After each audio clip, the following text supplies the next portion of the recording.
Thank you everyone for being here this evening. Here we are at the presentation of the SDC this evening. I see that a decent number of people have answered to our invitation and attended.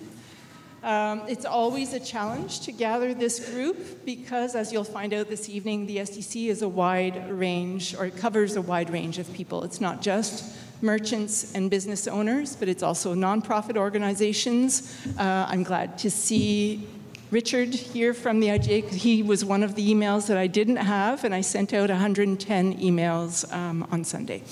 So I also see there are two people here from DEV, Développement économique Vaudreuil-Soulanges. Donc merci Isabelle, merci Luc Boyer d'être ici.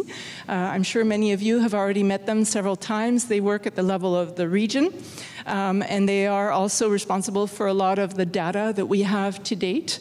And we have a few numbers here that come from the work that you've done during the pandemic and the survey, so we are continually grateful for your work and support. So, as several of you probably have read in the long, very, very long email that I sent, this evening is really just an opportunity to share with you the steps that we have taken from the side of Council in order to facilitate the putting back into place or the reboot, if we want, of the SDC, and also to present next steps, but to present Chris Navetta and her colleague, son nom? Alam, as offers to you in terms of support and tools for the next steps. So this evening is really an information session. Some people may have some sense of what a Société de Développement Commercial is. Others may not at all. Some of you have sat on the board of directors of the SDC in the past. And otherwise, we're looking to motivate essentially a board of directors to restart as soon as you're ready and to keep the ball rolling. So, in terms of presentations, this presentation was gratefully prepared by Chris. We've all been sort of shuffling our holidays and our schedules around, so I've just come back from holiday, you've just come back from holiday. We're coordinating through Marie-Jacinthe Roberge, who is our Director General assistant, and hopefully will become our permanent Director General. She's here in the room with Martin as well, who is at the back. I see there are several councillors who are here as well. So Peter Mate here at the front with me, who's been working on this project since the beginning. Darren Legault, Pro-Mayor, and District 6 councillor at the back. I see Doug Smith at the back as well for District 1, so more the Willow Inn area. I see the Willow is here as well. And I recognize a lot of the faces, and so this should be a very complete and helpful evening. So moving on with the presentation. So in terms of the town of Hudson, we all know it well. This is a beautiful photo that was given to us by Dev. Thank you very much. It's also the one that we use on our banner on our website. This presentation will be shared with those who were not able to be here this evening. There is a recording at the back. The reason the food is at the back is so that it doesn't disturb with the video or the recording. So please get up as you need. Go serve yourselves at the end of the evening. There will also be a question period. You'll need to stand up and come to the mic so that it gets properly recorded. Your questions get properly recorded, and we're sort of sitting out here more in a school fashion as well to be recorded. It's not because we're trying to sort of create that distance, but it is just so that the microphones work well and so that they're easily captured. So thank you, everyone. And if you do have a notice from the patrol, perhaps let us know. And we certainly could have made mention, maybe next time, peut-être demain soir, on y pensera, de faire mention à la patrouille communautaire de peut-être pas passer. Because we have another public meeting tomorrow night. All right, so the town of Hudson, or the Hudson City in this case, as you know, located within the region of Vaudreuil-Soulanges.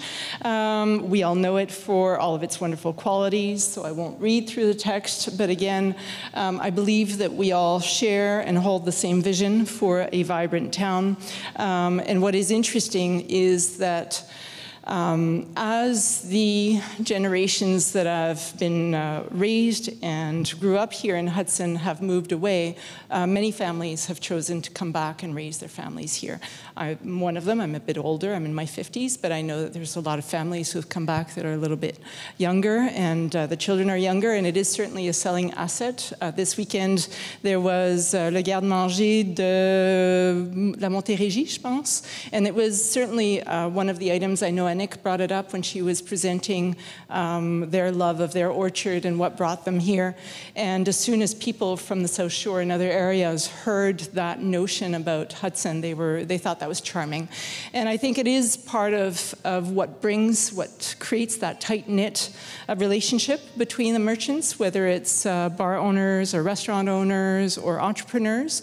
And the reason that this meeting was open to all is because we know that there's a lot of people who work from home, a lot of people who are thinking about starting up new enterprises, new commercial enterprises, and it's important that you have the option, if you want, to opt into what is an SDC. So as you know, Hudson's population has been reasonably stagnant, around 5,000 residents. It is slowly increasing. I think I've even seen numbers jumping up to 5,600 on the site of the Ministère des Affaires Municipales. So it is increasing. I mean, Willowbrook Phase 1 has certainly brought some residents. And the idea is that there is this constant renewal and increase in value of properties. And I think that the commercial sector certainly brings that vibrancy and that quality of life to Hudson. As I've mentioned several times to some of you, it is important that we keep a certain balance between the quality of life. Some people like it a little quieter, a little more tame, and others want a little more dynamic. If we want a youthful population, we need to keep a balance between the two. So far, I believe that the relations that we're building are certainly going in this sense, and the people who are choosing to invest and to move to Hudson certainly bring that vibe with them. These are some of the numbers that come from the work of DEV. So again, we will share this presentation. I won't read it out for you, but there's some very interesting numbers in here. At the time of the survey, I believe they had done the survey during the pandemic. I'm looking for a nod, or they'd updated the last bit of it during the pandemic. So at the time, there were 118 commerces on the territory. There was 157 businesses recensées, which means that they exist on the entire territory, of which 117 are of commercial nature, 17 are of an industrial nature, and 20 have an institutional nature, and 3 are more of natural resources. This is all related to the SICAN, or anyway, it's a code that Isabelle could explain everything, and maybe we'll have her back to explain how that's determined. But it's when you register your business through the Quebec Registry, you have to determine what type of services or what type of sales you're making, and that determines what category you fall into. So you'll see that in the next numbers, which we'll get to eventually, that then gets divided, and you'll see the proportion of business types in Hudson. I'm showing this map as the gray zone and the sort of brighter parts of the map. That is the entire territory of Hudson. So you have, we're compressed between the Ottawa River and to the south, Vaudreuil-Dorion, Saint-Lazare, and again, the sort of bigger part of Vaudreuil-Dorion. We really stretch from the east to the west with also the train corridor that runs through us and main road that serves as a spine all the way through. In those brighter areas, you have basically in the village core. Je ne sais pas si tu peux avec la souris, donc si je te montre cette partie-là. Ah, right, okay. It's my finger actually that's doing it, I think. Voilà. So here is the commercial core. When we say that the SDC is attached to a sector, it is attached to Zone C27. Zone C27 is an urban planning zone. It's related to what can be built, what type of density, the setbacks, and it is the same zone that was used in 2012-2013 when the creation of the SDC took place.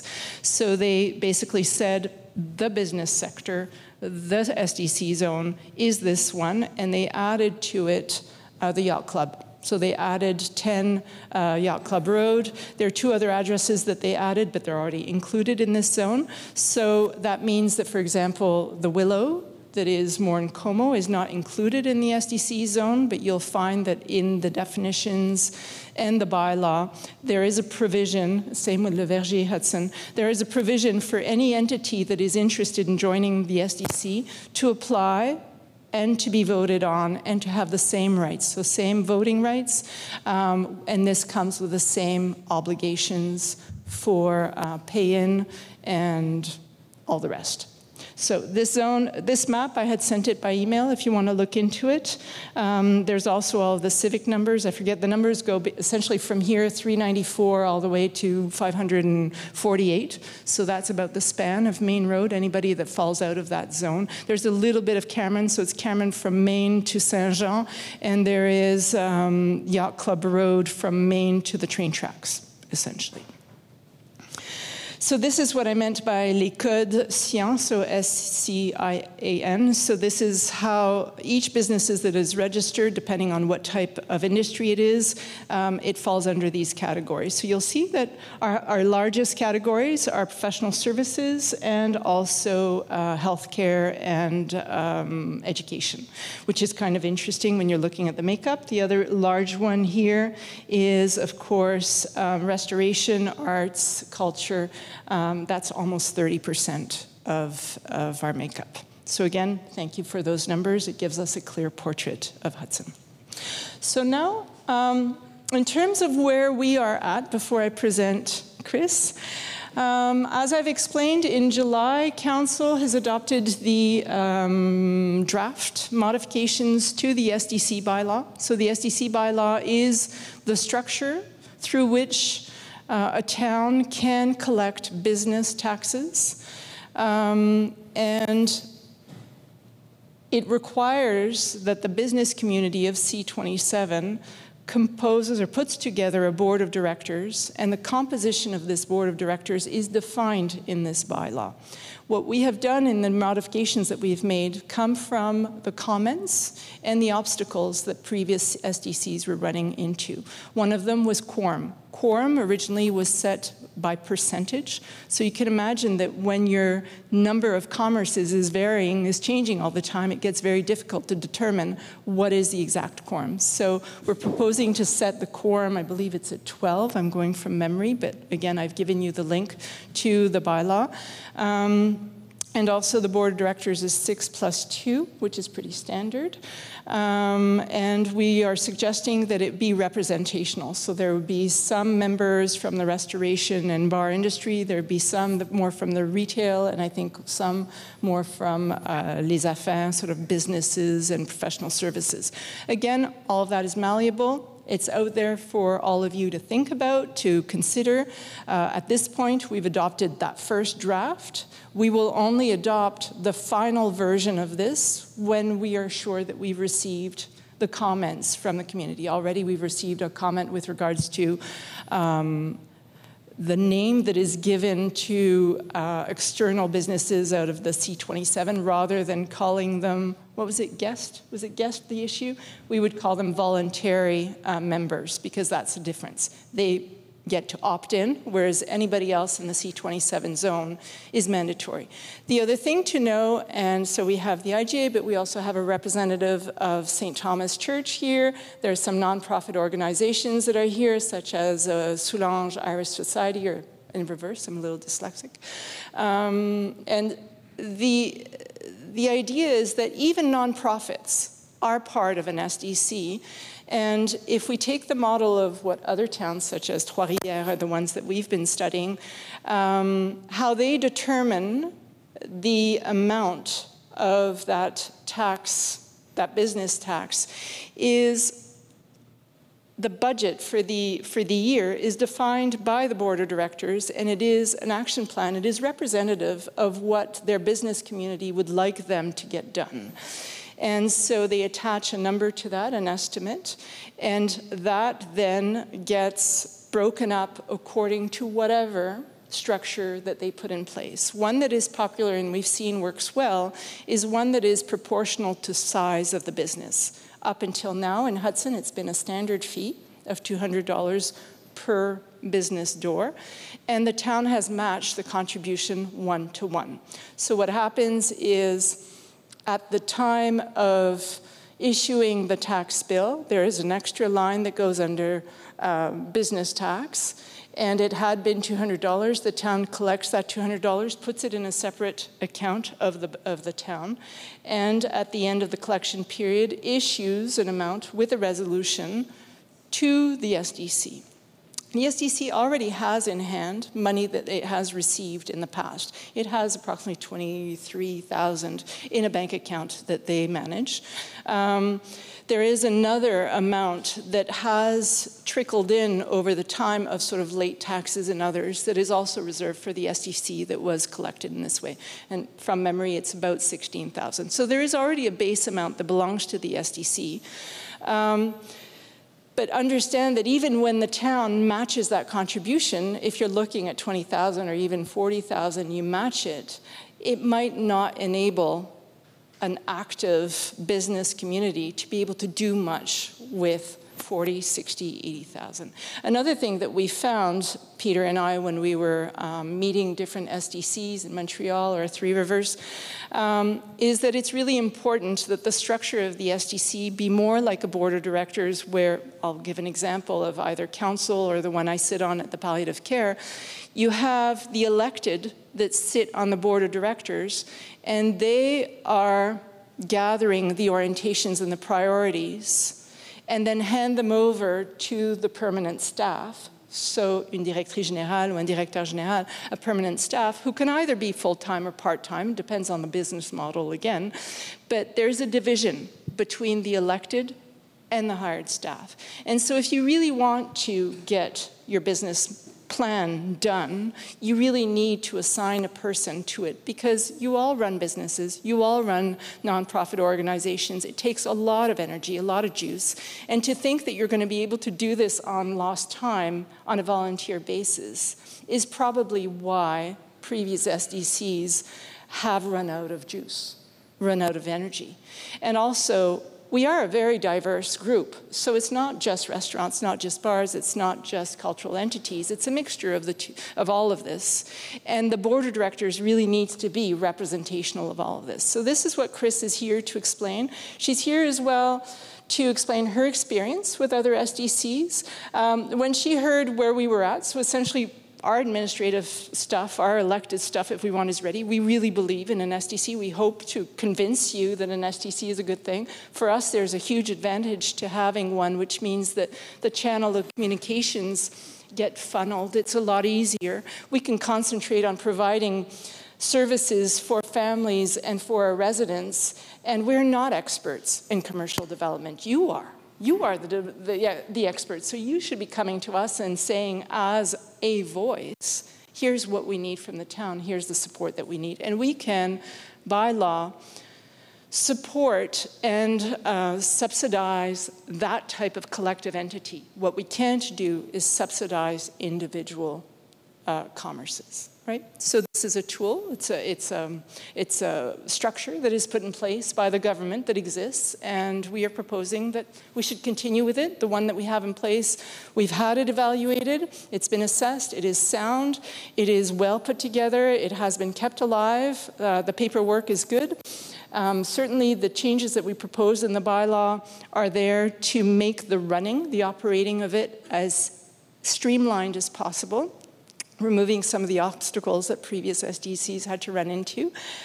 Dev is extremely excited about the idea of having more local representations they're offering as well to be that for us if we wanted that. I've asked that they calmez vos ardeurs, right? Because I think there's something very unique about Hudson and that is very, it's hard to put your finger on what it is that makes Hudson Hudson, and I think that the impetus, the motivation to run an SDC has to come from the community, the business community. So I hope we've convinced you that we're on board. We certainly want this to work, and the tool that we offer to you now for the next steps is Chris, her experience. There are other people, but she's the one that we've met so far that probably is the best fit. So vet her out, give her a try, and we'll take the time. When I tried to explain to her the schedule I had in mind, she said, maybe we should slow down. So she's already working on your side. She's already, she understands that it takes time for the merchant community to come together. And she has several tricks up her sleeve to motivate merchants to come to the table, to work together, and to define a common vision, because that really is where we're at. Merci, madame. Vous pouvez dire merci à la mairesse aussi. Alors, moi, je ne parle pas très bien anglais, fait que je vais m'expliquer en français. Est-ce que c'est un problème pour certains ici? Parfait. Sinon, Alam, c'est ça. Oui. C'est bon? Fait que je vais me présenter un petit peu. Moi, ça fait une dizaine d'années que je travaille dans le développement économique. On a travaillé pour une vingtaine d'artères en tant que compagnie. Moi, j'ai une compagnie qui a 10 ans. Puis, en fait, depuis 10 ans, on œuvre dans les SDC de Montréal et dans les artères commerciales aussi. On fait autant de l'événementiel que de la stratégie, que de l'image de marque, que de la gouvernance, que de la gestion de crise et tout autre. On a géré 3 directions générales en impartition, donc des mandats qui pouvaient varier de... Mon plus petit mandat était d'1 an, les autres étaient de 4 ans.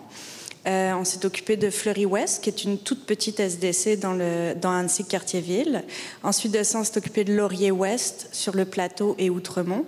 Puis, on a été mandaté pour restructurer la SDC de la rue Saint-Denis sur le plateau, et avec aussi toute l'arrivée du réseau express vélo.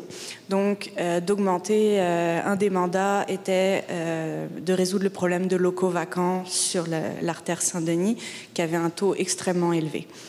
Donc ça, c'est le genre de choses qu'on fait. Je vais juste rallumer mon ordinateur, si vous me donnez juste une petite seconde. Voilà. Donc c'est ça. Pour vous donner une idée, ça fait 5 ans qu'on travaille avec la Plaza Saint-Hubert, on a travaillé avec la SDC de Côte-des-Neiges aussi, on a travaillé avec le boulevard Saint-Laurent, Mont-Royal.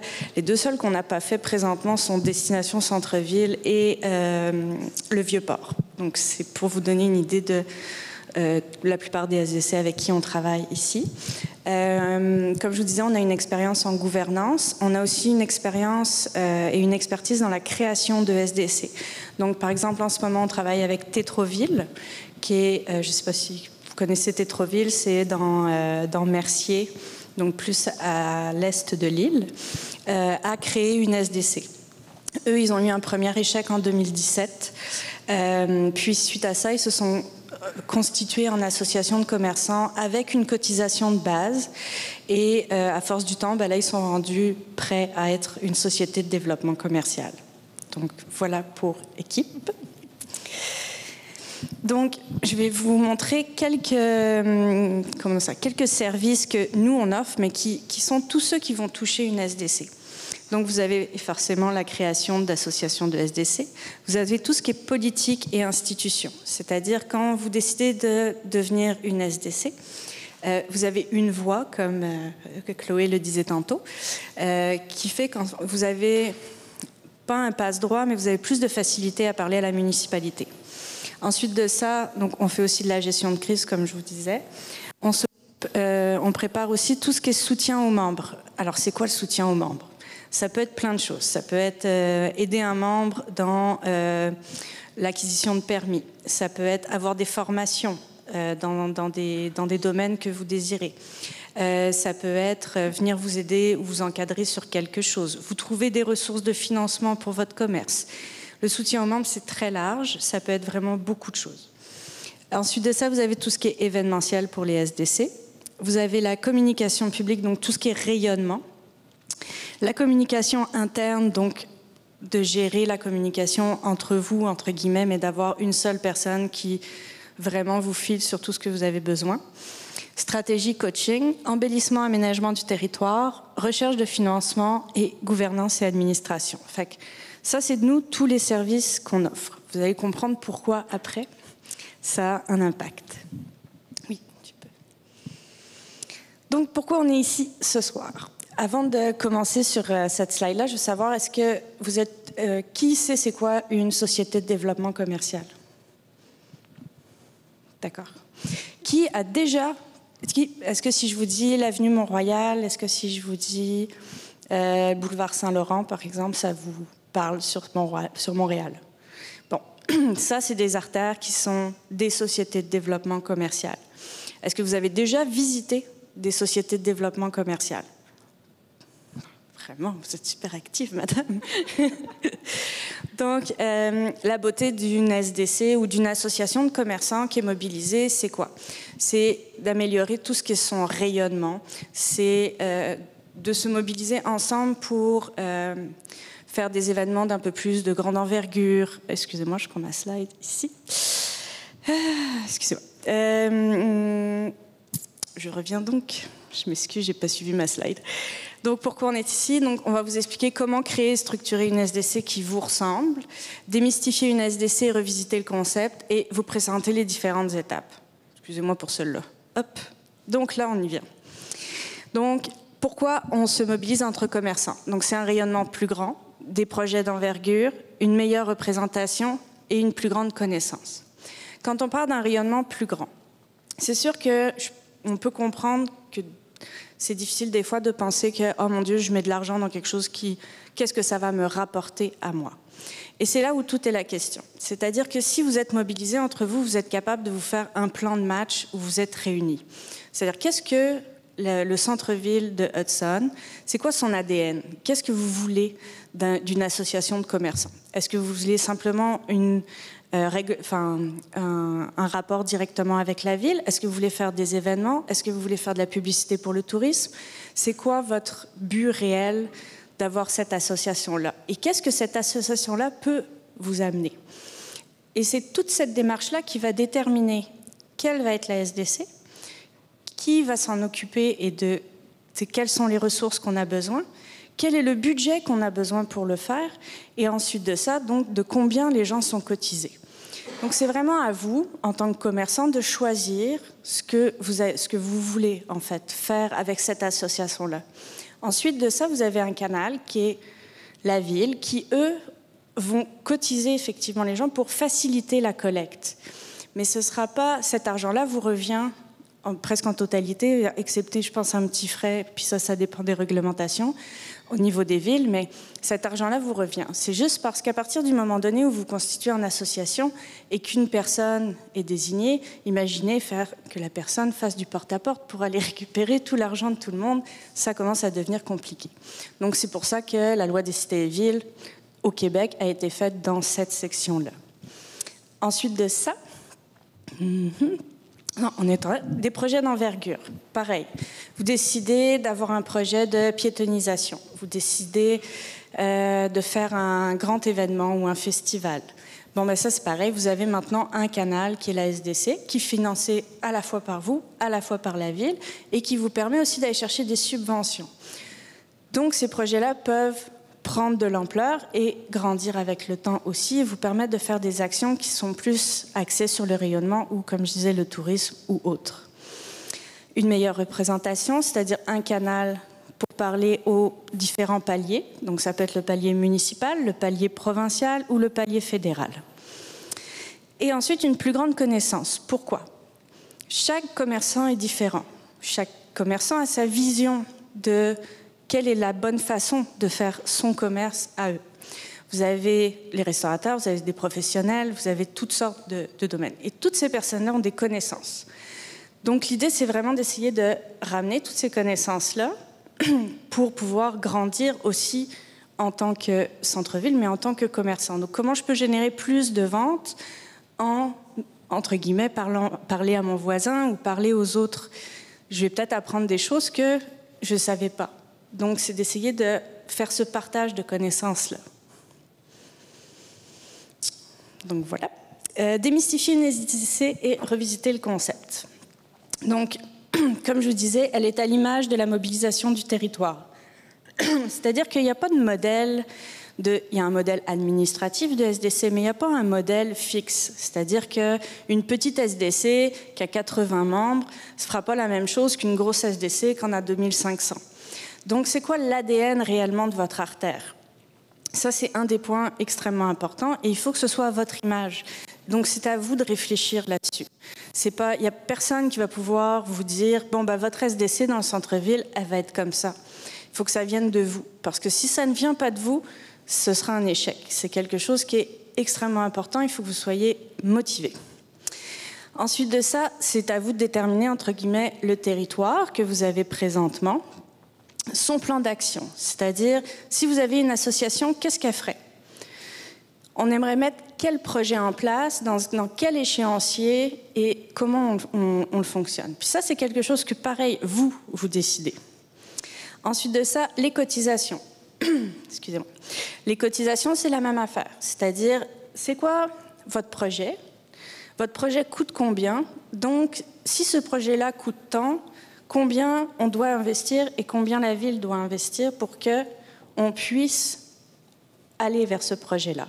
Plus vous avez d'idées, plus les budgets sont grands. Ça, c'est normal aussi.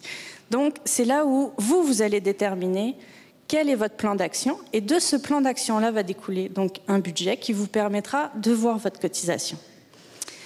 Les règlements, même affaire. Oui, il y a le règlement de la loi des cités et villes qui est du Québec. Cependant, vous avez des règlements internes. Donc, vous pouvez choisir de faire votre propre règlement aussi. En plus, vous pouvez avoir comme à travailler avec la ville pour tout ce qui est vos règlements à vous. Donc, vous pouvez faire des changements par rapport à ça. Il y a des choses auxquelles on n'y coupe pas parce que c'est provincial, mais il y a d'autres choses qui peuvent être vraiment faites avec la municipalité. Elle est indépendante dans ses choix d'action et dans la gestion de son budget. C'est-à-dire que, à partir du moment donné où vous recevez les cotisations qui vous sont données par la ville, vous gérez votre propre budget, vous êtes une OBNL. Cette OBNL-là fait donc les actions que vous voulez, en sachant bien entendu que oui, des fois vous avez des réglementations. Vous ne pouvez pas décider du jour au lendemain de piétonniser la rue sans en avoir parlé à la municipalité, on s'en doute. Cependant, vous avez vraiment cette liberté-là. La ville est là pour vous conseiller par rapport à des réglementations et tout ça, mais si vous voulez faire des projets, vous avez cette possibilité-là en tant qu'OBNL. Comment créer une SDC qui vous ressemble? Excusez-moi, je vais prendre de l'eau.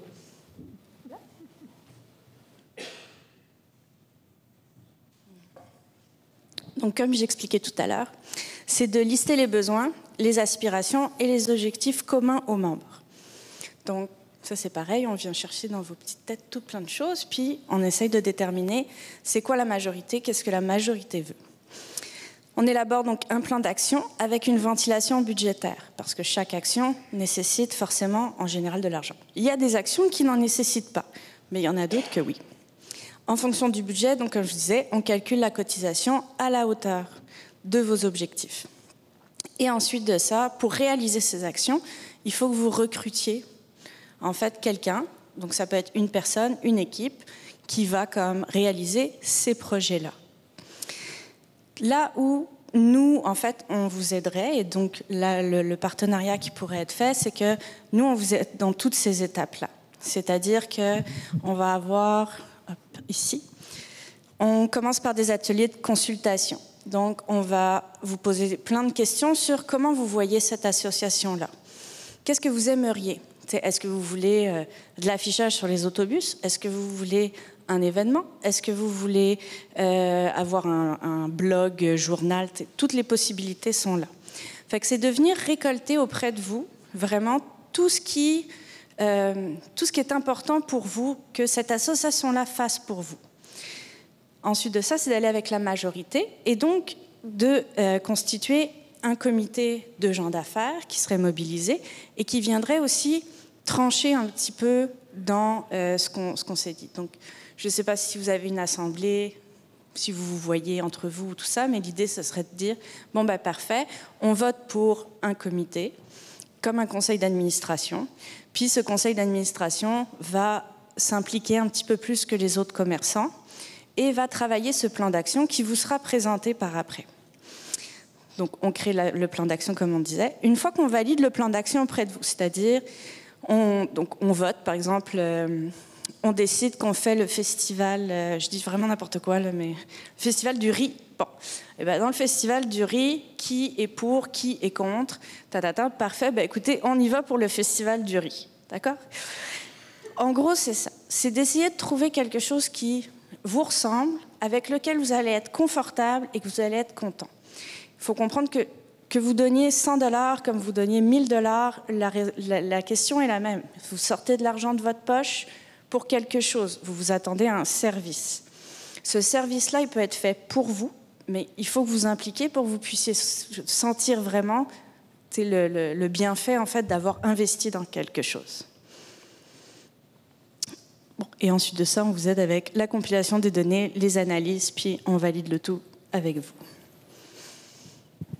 Donc voilà, on peut vous aider aussi à recruter quelqu'un, parce que ce ne sera pas nous, on préconise quelqu'un du secteur pour pouvoir réaliser vos projets, mais nous, on peut vous aider dans toutes ces étapes de réflexion et vous supporter.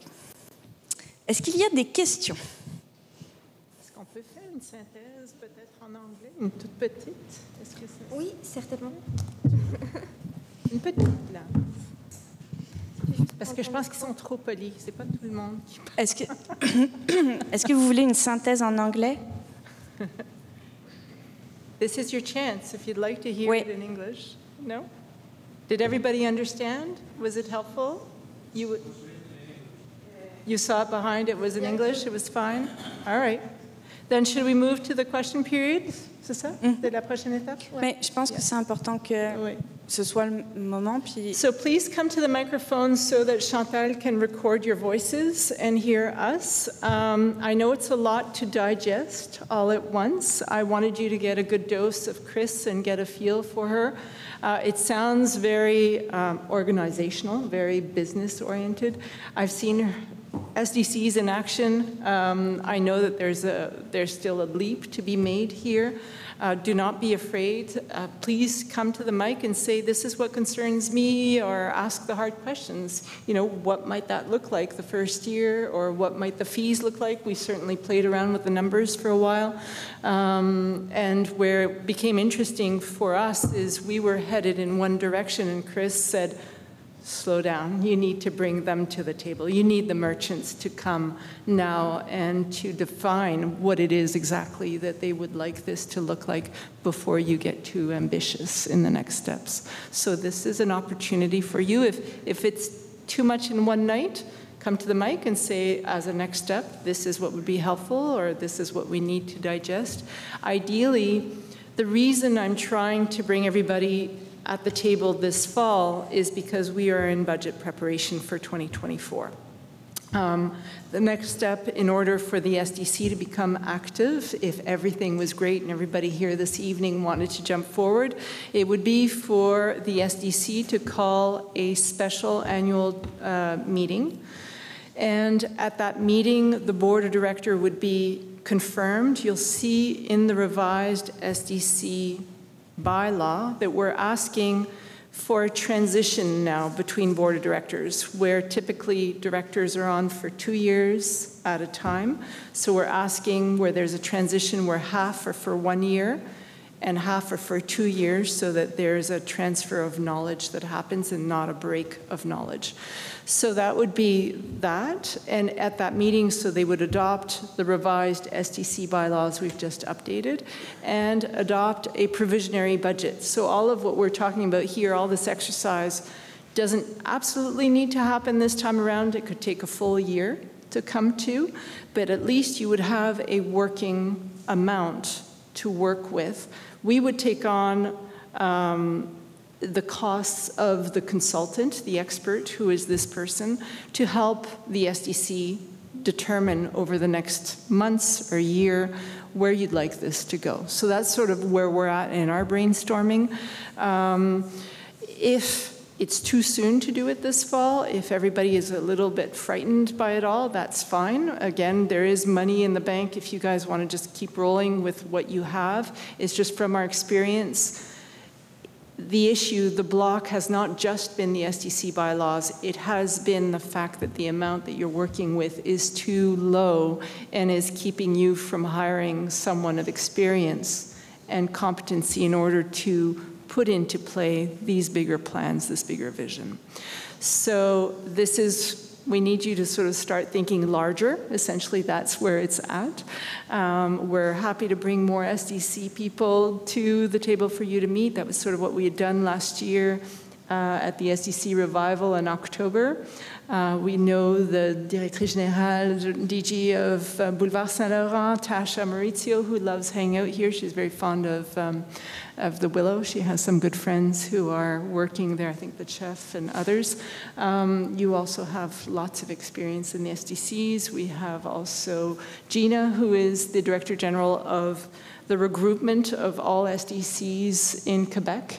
And so annually, the DGs get together and they share best practices, and they learn, and they bring good ideas to the table. So we want your juices to come to us. What's the current budget for the SDC? Last time they were doing $200 per door, and with a match contribution from the town. So you do the number, it'd be about 100 doors multiplied by 200 multiplied by 120 doors at $200 would be $24,000, and then a match by the town would come to $48,000. It's not much. You mentioned when you were talking, Madam Mayor, that right now it's the calculation for the fee per business is a fixed amount. And that would be equally matched by the town. And the email that you send out, there's some talk about changing this so that ground floor spaces would pay extra, and it would be based on square footage. So it is a model that is out there that exists. Okay, but it hasn't been.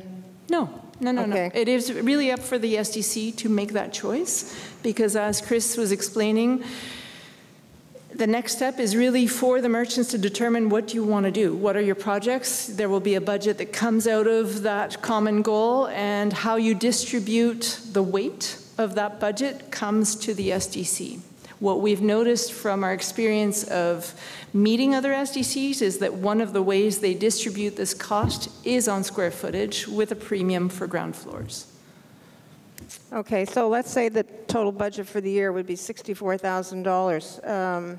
It's up to the businesses to decide how this money is spent?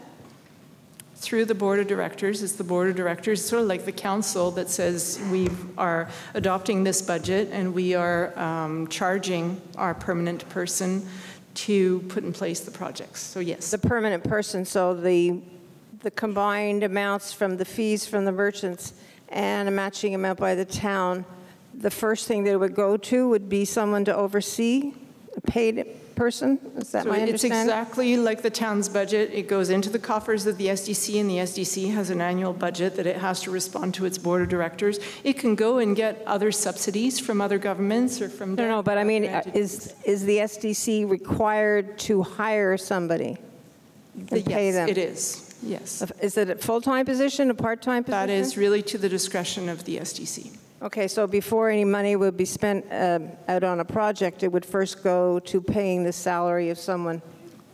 What we have understood is that the best way for an SDC to remain active and to be successful is to have a permanent person who is in operations. Okay, I know there was some talk of festivals with other SDCs. I just wanted to add to that to clarify. So the one distinctive factor that we've seen for successful SDCs compared to the ones that have kind of low traction is a permanent person, whether they're full-time or part-time. That's a big, big differentiating factor that we've seen between them.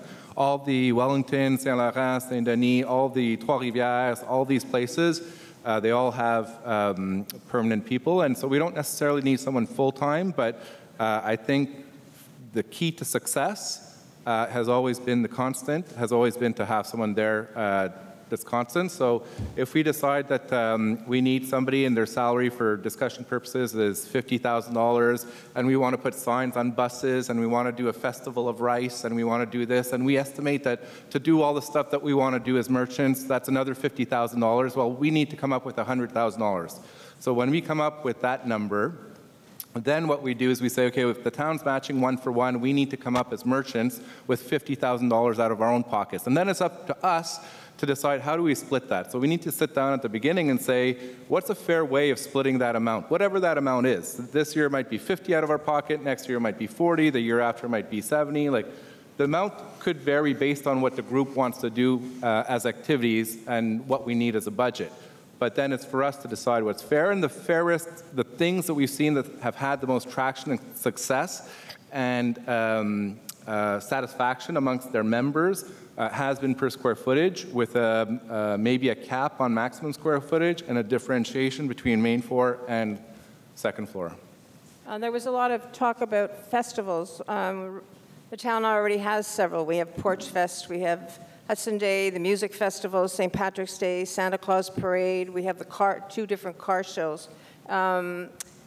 Most of these are already organized, with the exception of St. Patrick's Day Parade. I believe the Santa Claus Parade, those two are basically organized by the town. Would these then fall under the SDC organization, the town one? We have Jay DeLaurent behind you, so he organizes St. Patrick's Parade. C'est un grand organisateur, très charmant. Okay. But ideally, yes, it would be removing us from the more commercial part of it. We would still be there to support physically with, the barriers, the road closures, the public safety, that kind of thing. But the actual, the commercialization of it would be handled by the SDC. Okay, thank you. You're welcome.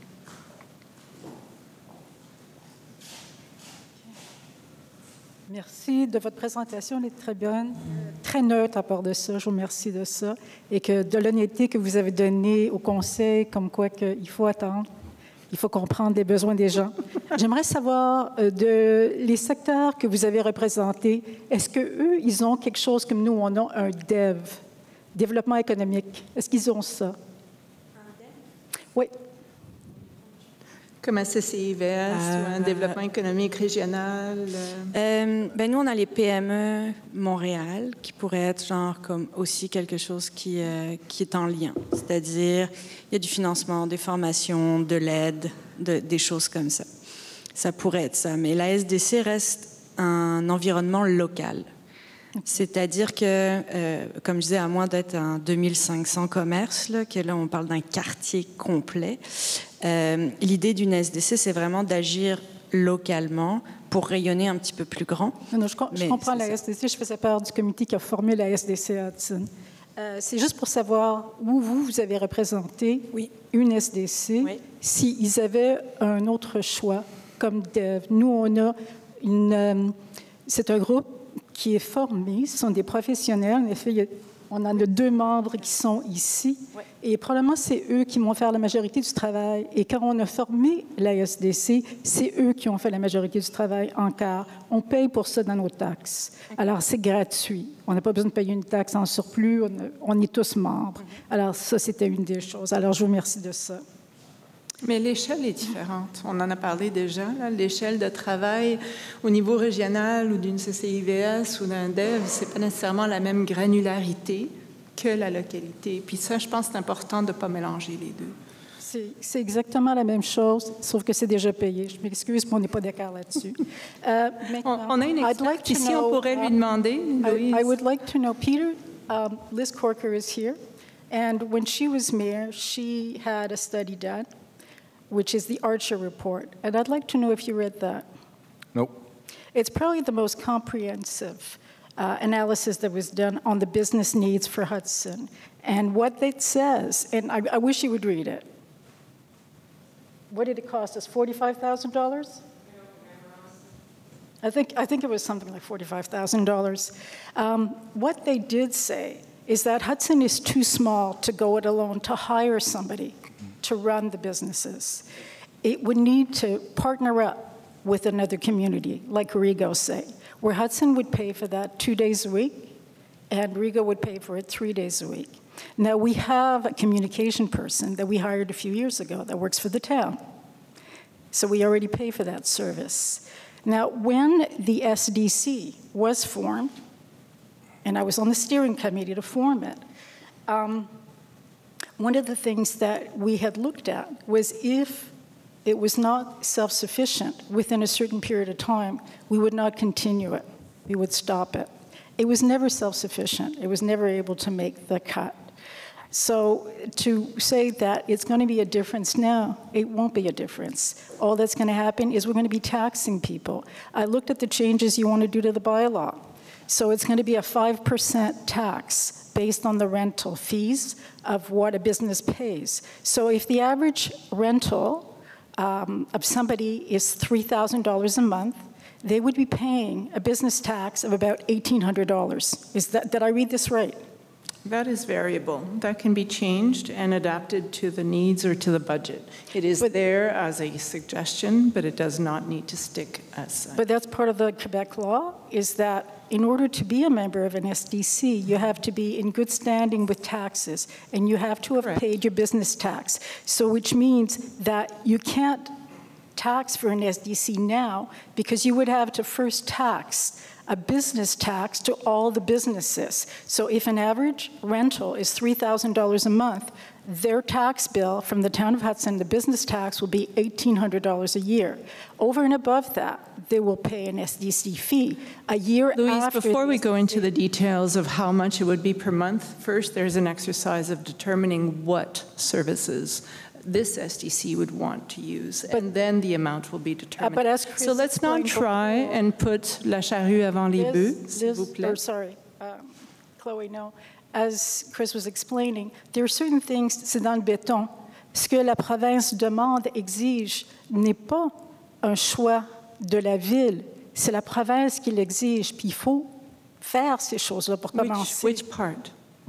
Well, you have to tax. You have to pay a tax. J'ai juste dit qu'il y avait certaines choses qui, par exemple, je vous donne la loi, c'est la loi des cités et villes. Okay? Dans cette loi-là, ça dit que si vous voulez engager quelqu'un, par exemple, à 75 000 $, je vous dis quelque chose comme ça, ben, il faut que vous partiez en appel d'offres sur invitation avec 3 demandes.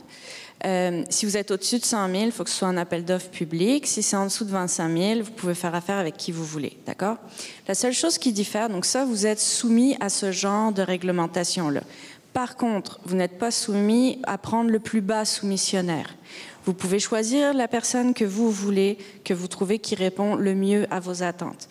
Mais il y a certaines réglementations comme ça qui sont gérées pour n'importe quel OBNL. C'est sûr que les SDC ont un statut un petit peu différent, mais ça reste le même fonctionnement. Fait que c'est ça. Puis pour juste répondre à ce que vous disiez tantôt, imaginons que vous décidez que la seule mission de votre SDC, c'est de faire du soutien aux membres et d'avoir un lien en fait sur toutes les réglementations, quelqu'un qui va aider à la recherche de financement. Bon. Ben là, si vous n'avez pas de projet, que vous avez juste une ressource, ça va coûter la ressource. Ce qui serait dommage de juste faire ça pour ça, mais ça reste que c'est en fonction de ce que vous allez décider. C'est pas, si on prend les cotisations, par exemple, des autres SDC là, à Montréal, ça varie. Là, ça peut être un tout petit montant, puis des fois, c'est des très gros montants. Ça dépend vraiment de la SDC puis de la vision des commerçants. Puis c'est pour ça qu'une SDC, on dit que c'est créé par les commerçants pour cette raison-là.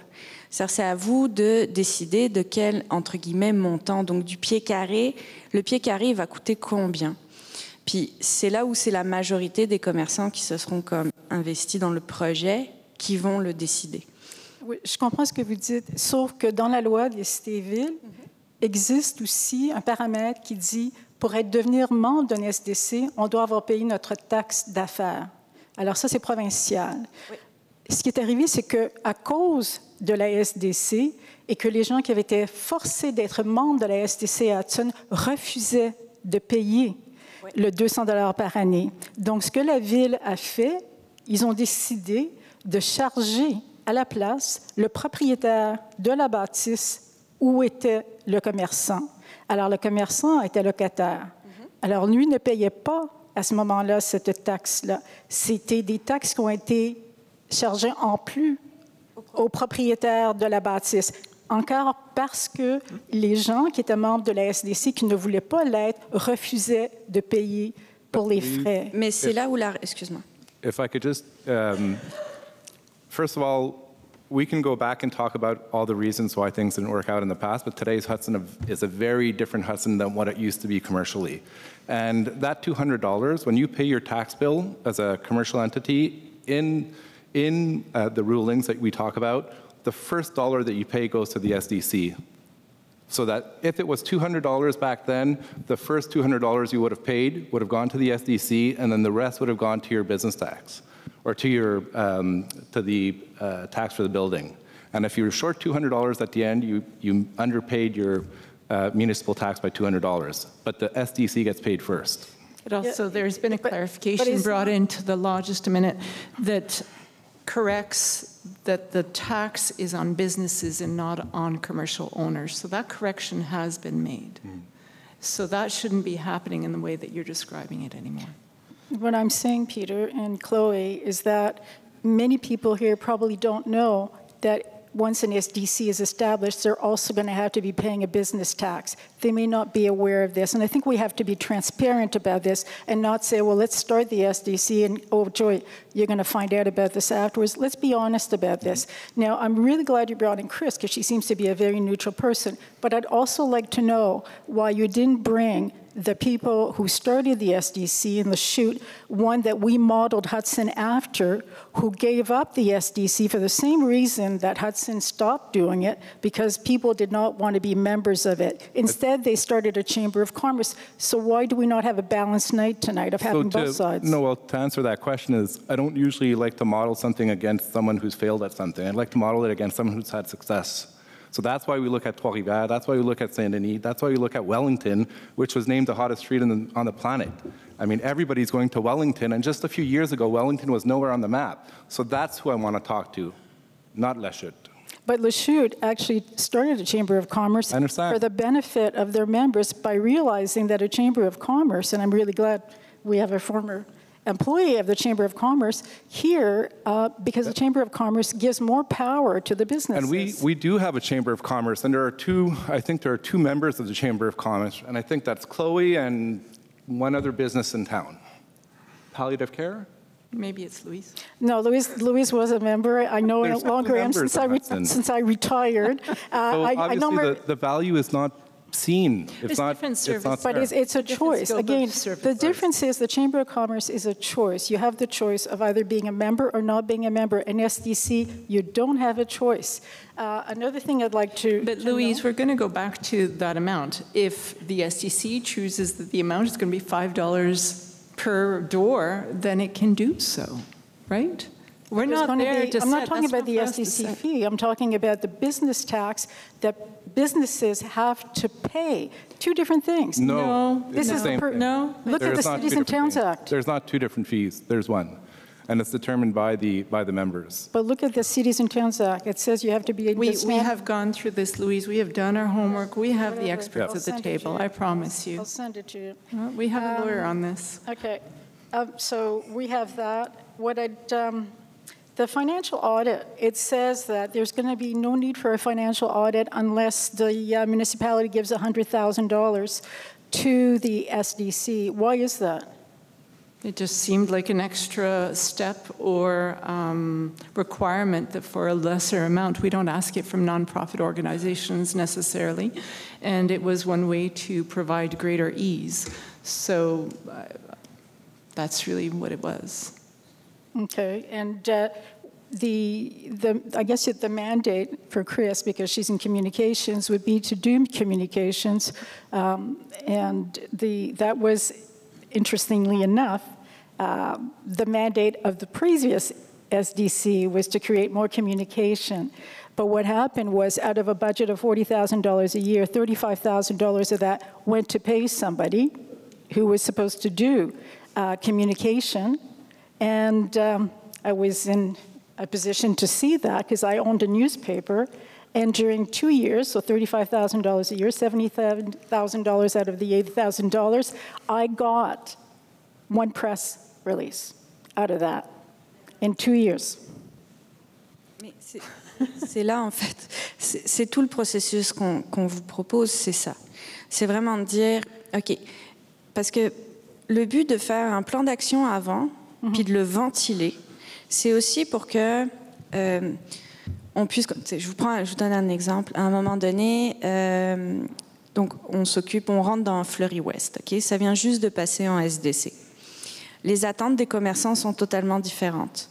Et la notion de l'argent est totalement différente d'un commerçant à l'autre. La Fleury avait décidé d'avoir un tout petit budget.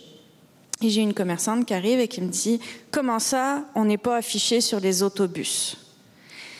Ben non, tu n'as pas le budget pour être affiché sur les autobus. Donc, au lieu de travailler à l'envers, c'est-à-dire de mettre un budget et après ça, se poser la question de qu'est-ce qu'on fait avec ce budget-là, là, ce qu'on propose, c'est de travailler vraiment en amont. C'est-à-dire, dans les 3 prochaines années, qu'est-ce que vous aimeriez?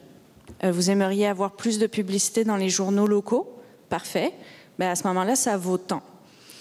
Ce budget-là vaut tant, si on le répartit, c'est ça. On veut faire ça. En année 2, on veut ça. En année 3, c'est comme une compagnie. C'est le même fonctionnement. C'est-à-dire, mon plan d'affaires, c'est quoi? Et combien ça va me coûter? Puis, c'est sûr qu'on fait des choix. Puis, je pense que n'importe quel commerçant ou n'importe quelle personne qui a une compagnie fait des choix, se dit, ben, cette année, je ne peux pas changer de loyer, je ne peux pas changer mes bureaux, je ne peux pas... Bon, ben parfait, donc cette année-là, on ne fera pas ça. Par contre, en année 2, là, on peut peut-être aller chercher du financement pour faire ça. Fait que ça, on va se le mettre en option dans notre plan d'affaires. On va garder notre cotisation, mais on se dit qu'il y a peut-être une subvention qui va nous aider à faire ça. Fait que c'est ce travail-là en amont qu'on vous propose de faire et de vous accompagner pour voir si à la fin de ce processus-là, il y a un consensus de votre part. Et si c'est la majorité. Parce que c'est sûr que on ne peut pas convaincre à 100% tout le monde. Ça n'arrive pas dans n'importe quel monde, ça n'arrive pas. Par contre, il y a une différence entre avoir 30% qui veulent et 70% qui sont contre, et l'inverse, avoir 70 personnes qui sont pour un projet et 30% qui sont contre. Et dans ce cas-là, c'est la majorité de l'association qui parle. Je peux comprendre que c'est frustrant le côté de l'obligation de payer à partir du moment donné où on est sur un territoire. Mais encore une fois, l'idée ici, c'est de travailler justement avec la personne qui ne veut pas du tout. Pourquoi elle ne veut pas? Parce qu'elle considère que l'association ne répond pas à ses besoins. Donc comment on peut répondre aux besoins de cette personne-là pour qu'elle soit heureuse de, entre guillemets, contribuer au rayonnement du centre-ville. Puis, je pense que la question et la façon de penser, elle est plus là. Fait que le travail qu'on ferait, c'est vraiment d'élaborer et de réfléchir avec vous à qu'est-ce qui est bien pour vous, qu'est-ce qui contente relativement la majorité. Et après ça, ben, c'est là où tout le truc... On est déjà dev pour ça. C'est ça l'affaire, c'est qu'on paye déjà pour cette expertise-là.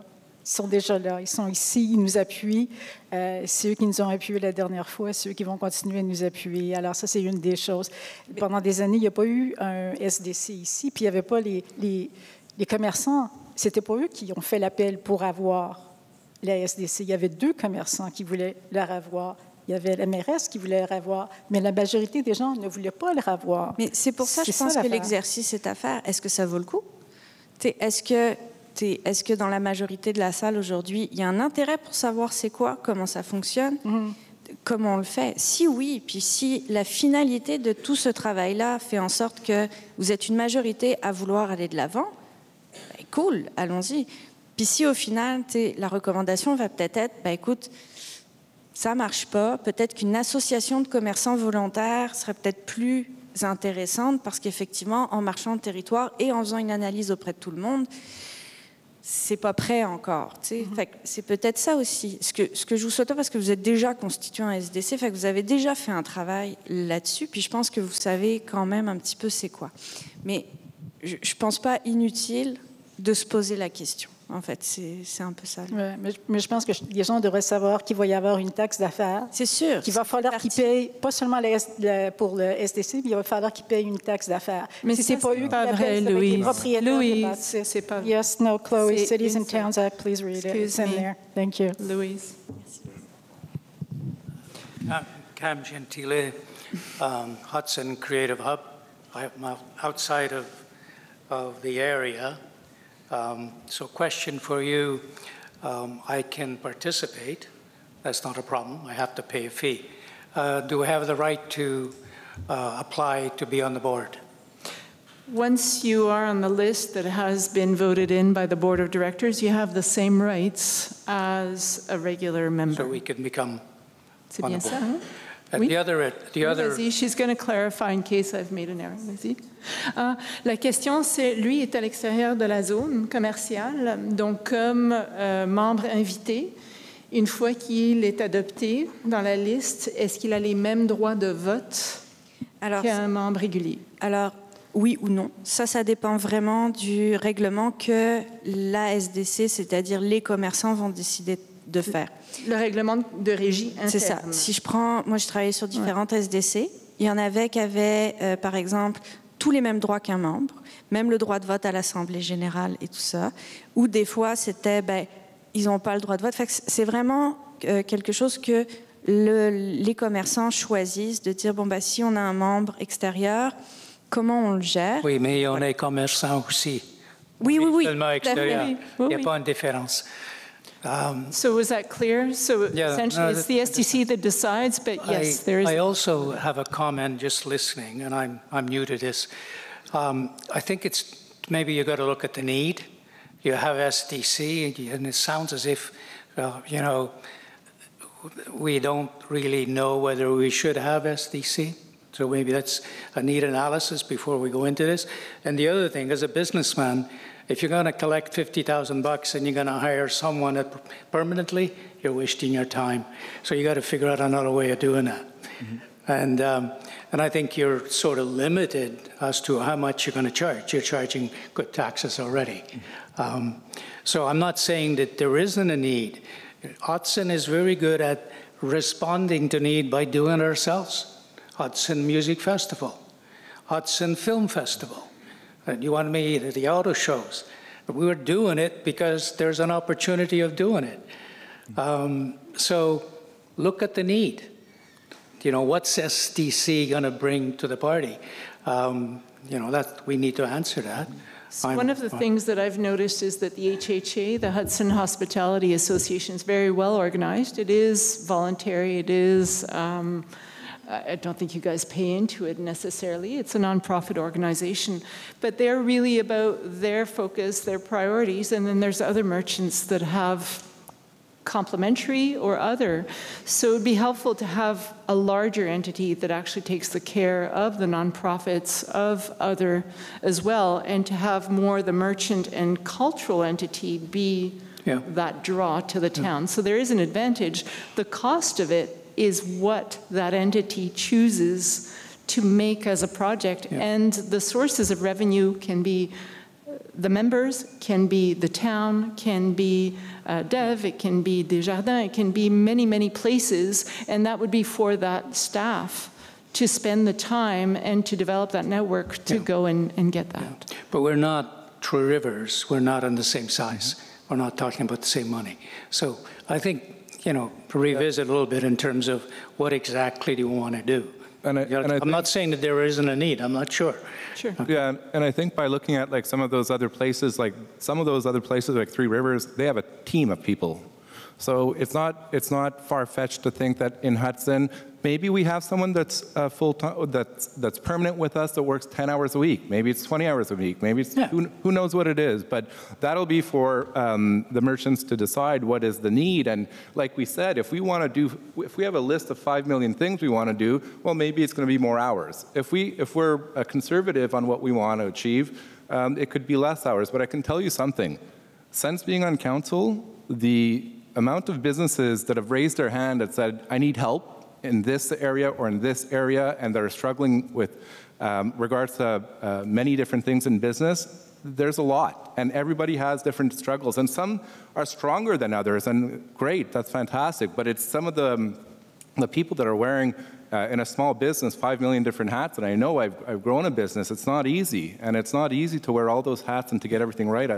So the real question is, are we stronger together, or do we let everyone do their own thing? And from what I've seen, the amount of people that have raised their hands asking for help in the past 2 years, I think we'd be stronger together.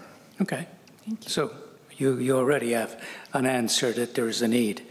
And as long as it's there and they we're party of that, maybe the $50,000 isn't going to answer that need. So right. That's and the answer is, I don't have the answer. I know that there are businesses out there that need help in various different areas with regards to town stuff and bylaws and running their businesses and marketing and pulling more people into their stores and all of these things. When I look at it from a business perspective, I think that the SDC is the answer, simply because I think together we are stronger, and I think if we can put $1 in and get the town to match $1, that's good business sense in my opinion. okay. Thank you. So. Thank you. Hi. Sorry, Derek from Clarence and Cripps. Hi, Derek. So we bought Clarence and Cripps in 2014, so I was part of the SDC for about 5 years. I can't remember the exact, but I was on the board of directors for the SDC. You're still on the books. I'm still on the books, so that's it, and I don't have a clipboard, which is... So I'm sort of deciding whether the SDC is important or not, and I'll tell you why. And this is discussion period, so I'm going to give a bunch of opinions, and they're just mine. But I have been in business with my wife in Hudson for 9 years, and I've got a bit of, I've been paying attention, I'll put it that way. So a couple of things. One is, it's a very small town, okay? The business corridor is very short. People walk it, and that's it. If they go too far, well, I'm not going that far, and they turn around and they walk the other way. They park and walk. That doesn't happen. It's an anomaly in this town. It's charming. That's what people like about Hudson. But what people don't know about Hudson is they get off the ferry, there's not one sign that says Hudson Town Center. You get off the 201, there's not one sign that says Hudson. Get off Cameron, there's nothing that says come down to Cameron. You get to the post office, you come into town, the road is Beirut, like it's, like it's crazy coming into the main part of town. That's not SDC stuff, that's all town stuff. The town, if they just put in a couple of signs, that's all you need to get people into town. Once they're in town, I was on the SDC, we had a lot of meetings, and we took care of the parades and stuff, but the stuff that we really needed to do, we needed radio advertising or just people get into town. But half the people that were paying SDC taxes had no benefit from it whatsoever. If you're an attorney, what do you care if the Santa Claus parade's in town? It doesn't make any difference to me. A lot of the businesses, like Penny Pets, for example, during parades, they lose customers. So does the IGA and the, so there's things that we try, normal things that we think are going to bring people into town, like the parades and all that sort of stuff. Great, they all come in, 20,000 people for 10 minutes, and then they're gone. And, they see the town, but they don't hang out. They really don't, There's different parts of Hudson, obviously at night. I know the restaurants are doing well, and I know like every second place in town selling food now. So it's we're a restaurant town. We can work on that too. But do we need an SDC for restaurants? I think that is the benefit of having that exercise, where there is an exercise of putting together the different needs. Businesses, as you said, offices, professional services may have different needs, but they need to raise their hand and say, this is what I need from an SDC. I agree, but and then just saying, sharing. From my experience, they were never represented, and by their own, so they didn't come. We need to pull them out, yeah, that's fair enough. Bring them but, out if they don't want to come, that's that's up to them also. Yeah. Even get back to quorum, listen, 12, that's a lot.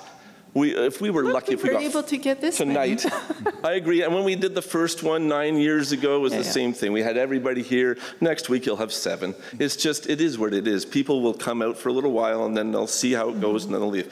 The last SDC collapsed because the people that were doing everything were getting criticized by people who thought they could do it better. They didn't step up, and the place collapsed because the people that were in charge said, well, you don't like the way I'm doing it? Try it yourself. Well, we saw what happened. In that time, I haven't seen a lot of change, honestly. I don't know if the SDC now, obviously there's a couple of little COVID things that happened in the middle that obviously changed business, but and like I said, I was part of it. I am still technically part of it. I don't know if I see the full need for it.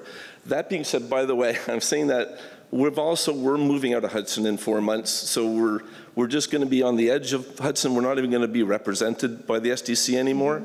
And that's just, you know, the town doesn't have what we need anymore, and nothing available for us to rent in our price range or you know, that was accurate or good enough for us. So we are out of here, but not far. But that's it. So I said it was just my opinions. No, this town is it's a small town. People don't come. We don't. Everyone lives up here. They can be in Vaudreuil in 2 minutes. They don't have to come down here.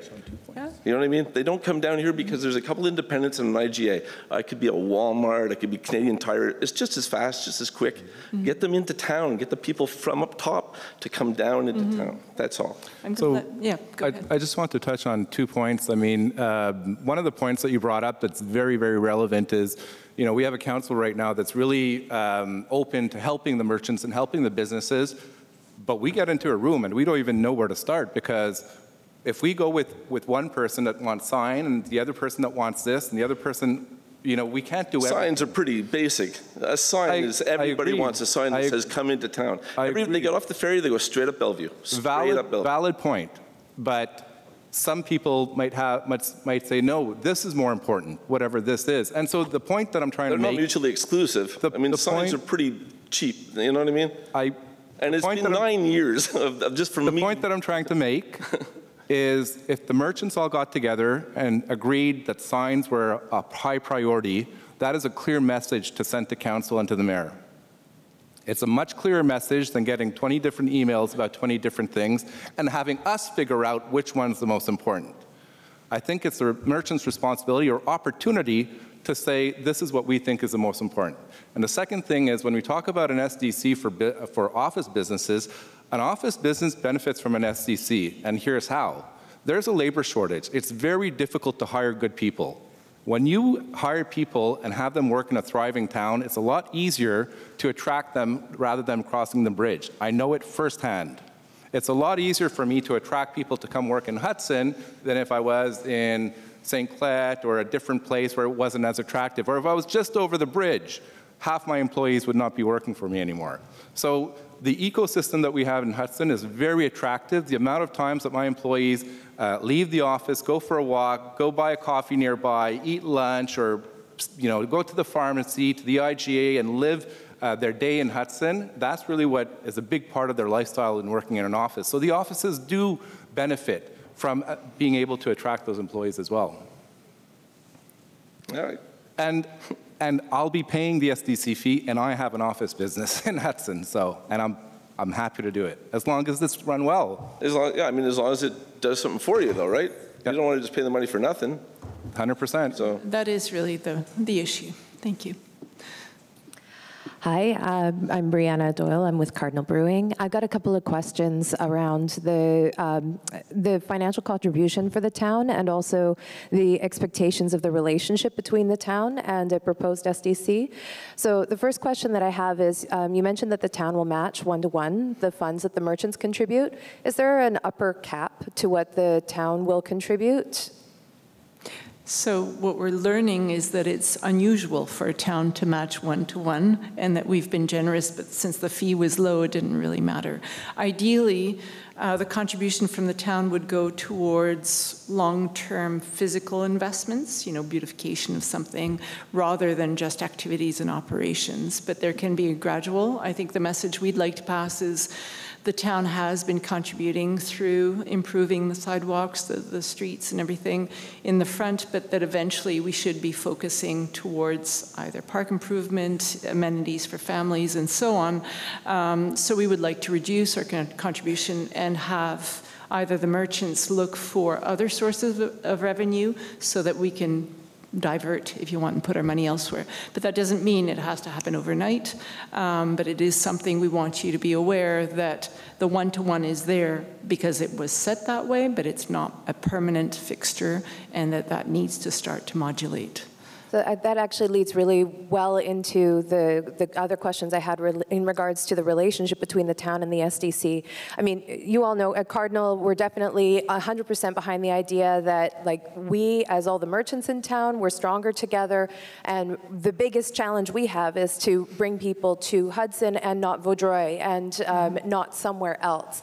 And so 100% we're behind the idea of some kind of a collective organization that represents the merchants and that helps us all work on a bigger scale, advertise on a bigger scale, bring in people to the town, and then once they're here, they go to all of our businesses.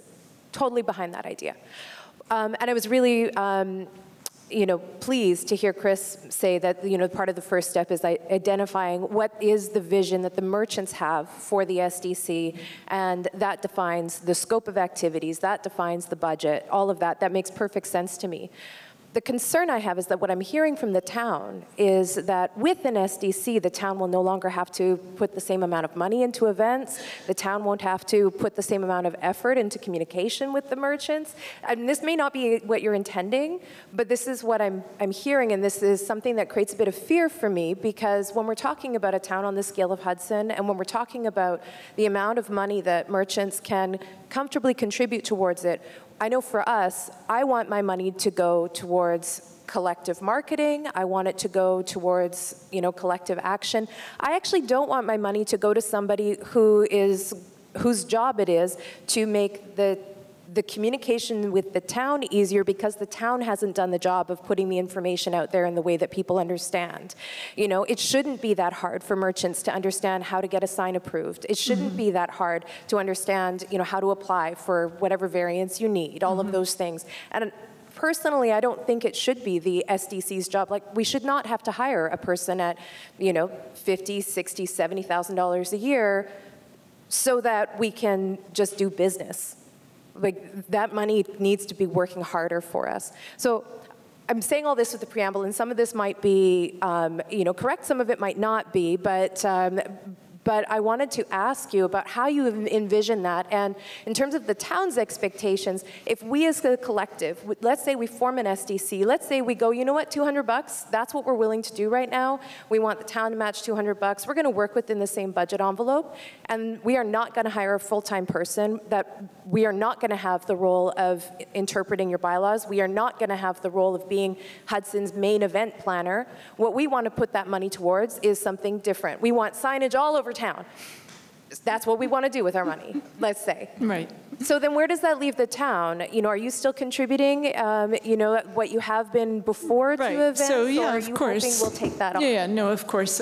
What we're coming across, as you know, is we have shortage of staff in urban planning. Also, we would like Laura to be able to spend her time on town public communications and not just commercial communications. It is part of her job. Certainly, my time to spend with you is part of my job as well.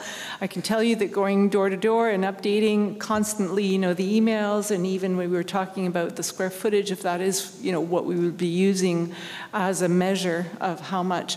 I mean, that takes not full-time, but regular work, right? And you can't be expecting me to be going door to door. I enjoy it, but I can't do it regularly enough. And there's going to be these falling through the cracks all the time where the emails don't reach a certain person because the lists are not up to date.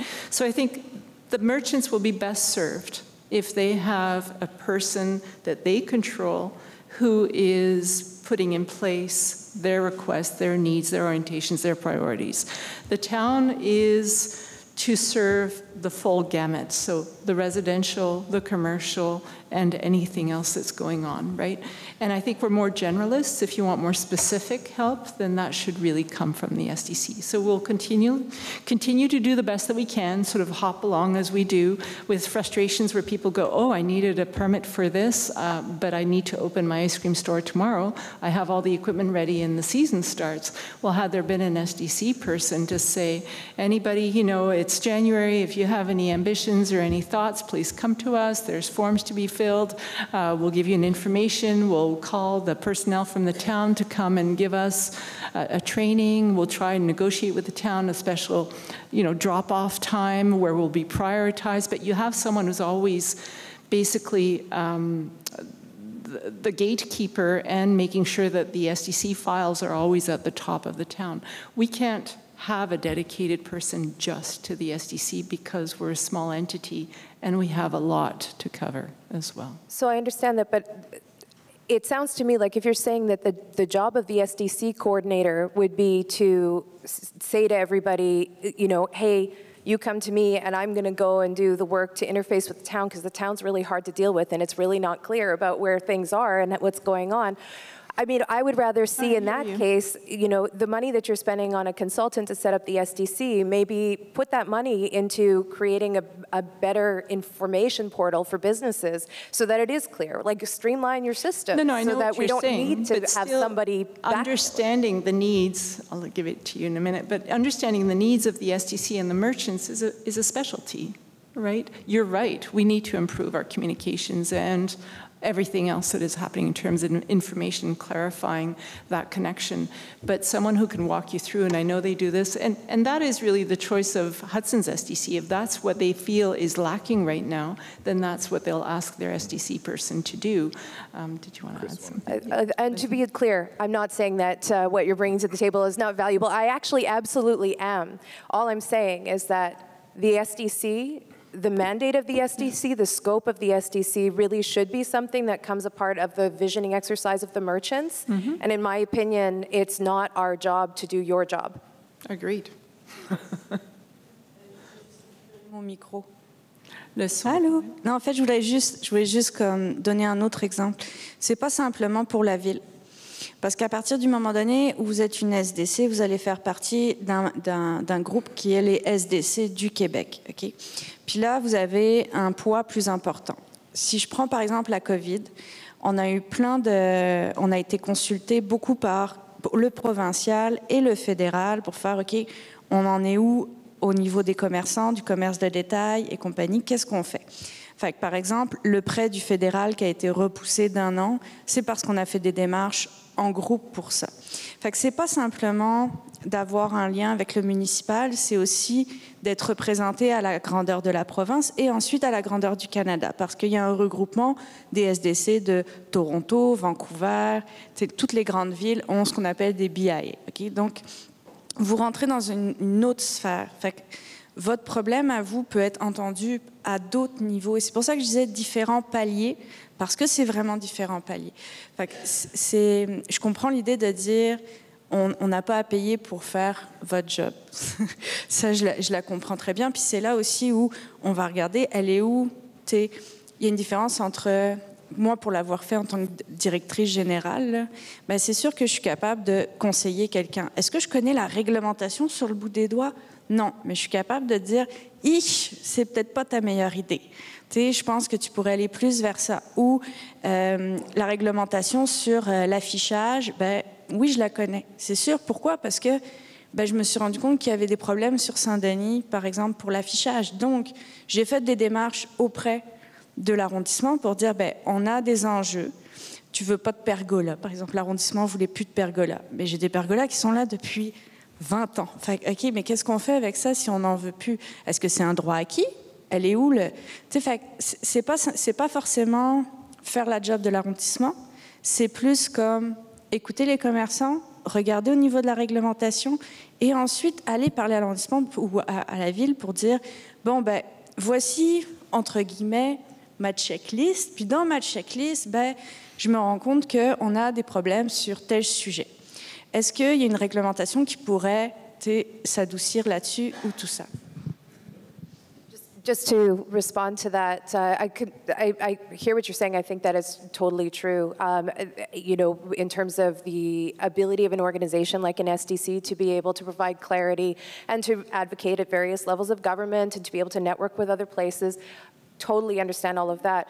My concern is, you know, when we as businesses come to the town and we say, look, it's really hard to get a permit to do X, Y, Z, I don't want the town to say, well, you should hire somebody who will shepherd your members through the process. What I want the town to say is, you're right, it's too complicated. Let's work together to simplify the process. You communicate to your members that this checklist needs to be in place, and we will work on our end to expedite it. So that sort of a relationship, I think, is fully appropriate, and if that's what the town is looking for from an SDC. I think that's fantastic, because we definitely need a lot of help to reduce red tape around here. Thank you.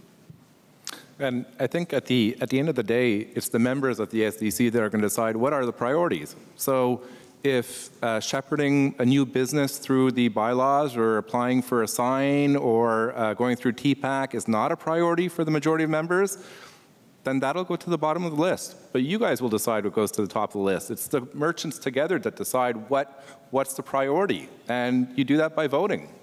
So it's not the town that's going to say, you guys have this responsibility now. You guys are going to say, this is what we want to achieve, this is what we want to accomplish, this is what we want to work on as a community. Hi, Alex. Bonsoir. Merci beaucoup, Chris, pour la présentation. Couple de questions pour vous, juste pour comprendre, c'est quoi le processus exactement pour élire un conseil administratif? Combien de membres?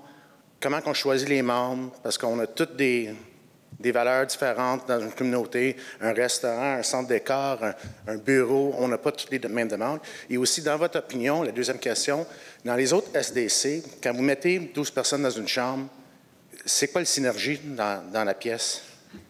C'est pour ça qu'on a aussi un truc de gouvernance pour expliquer réellement c'est quoi un membre d'un conseil d'administration, ses responsabilités et ce que ça inclut. Un conseil d'administration d'une SDC est composé en variante, je dirais, à peu près de 7 ou 8 membres. Ça dépend aussi de comment vous décidez de le faire. En général, il y a une personne qui représente la ville, donc qui peut être un élu, un conseiller, un fonctionnaire, c'est vraiment comme ça. Puis ensuite de ça, vous avez différents choix. Ça peut être constitué ou vous décidez d'y aller avec des services pour avoir un mix commercial qui soit vraiment représentatif. Après ça, vous pouvez avoir des observateurs, c'est-à-dire des citoyens, par exemple, c'est-à-dire ou quelqu'un qui va être spécialisé, qui est avocat, mais qui n'est pas dans votre territoire. Fait qu'il y a plein de choses qui sont quand même possibles de faire. Cependant, il y a toujours comme un règlement, puis ce règlement-là, quand vous allez discuter avec justement la ville, ça va être entériné dans votre réglementation de SDC. Quand on met 12 personnes dans la même pièce, bien, ça arrive souvent quand même. Je dirais que le plus gros du travail à faire avec un conseil d'administration, je vais revenir à la première question. On fait une assemblée générale des commerçants, et là, on voit qui veut postuler. D'accord? Donc, normalement, il y a des préinscriptions, qu'on va dire. Donc, qui veut être représentant sur ce conseil d'administration-là? Il se présente aux autres membres, et ensuite de ça, il y a une élection. Donc, ceux qui ont la majorité, bien entendu, sont élus. Donc, c'est ça. Si vous êtes 25 à vous proposer pour 10 postes, ce qui arrive quand même relativement très rarement, ben là, c'est fantastique parce que là, il y a de la bataille et là, il faut vraiment se mettre de l'avant. Mais c'est vrai qu'en général, si on arrive à avoir du monde qui s'implique, c'est le mieux. Puis, tout à l'heure, on parle de SDC, tout ça, puis si on fait l'exercice... Oui, juste un instant. Je vais me permettre de vous couper. Il y a un projet de règlement généraux qui est actuellement émis par la ville. Oui. Qui explique tout ça. Ah? Oui, mais il peut être varié. Il y a des choses qui peuvent changer. Donc, dans le projet de règlement, il y a déjà une structure. Oui, merci. C'est ça, mais comme il n'était pas entériné, j'en avais pas parlé. Fait que, oui, il y a une proposition qui pourrait être faite, mais c'est justement de repasser les points puis de s'assurer que ça fonctionne dans la réglementation avec les commerçants. Donc, ça, c'est l'étape pour être élu ou pas sur ce conseil d'administration-là. Ensuite de ça, ce qui est important quand on est membre d'un conseil d'administration, c'est, oui, vous pensez à votre commerce, c'est normal, mais là, vous représentez tous les membres. Donc, l'idée est d'être un peu plus macro, c'est-à-dire qu'est-ce qui est bon pour l'entièreté des membres, pas simplement pour moi, vraiment pour tout le monde. Puis c'est cet exercice-là, des fois, qui demande un petit peu plus de temps quand on crée un conseil de commerçants. Pourquoi? Parce que chaque commerçant a sa réalité, comme je disais tantôt. L'argent, c'est subjectif. La façon de faire rayonner son commerce, c'est subjectif. On ne fait pas la même chose quand on est dentiste que quand on est restaurateur.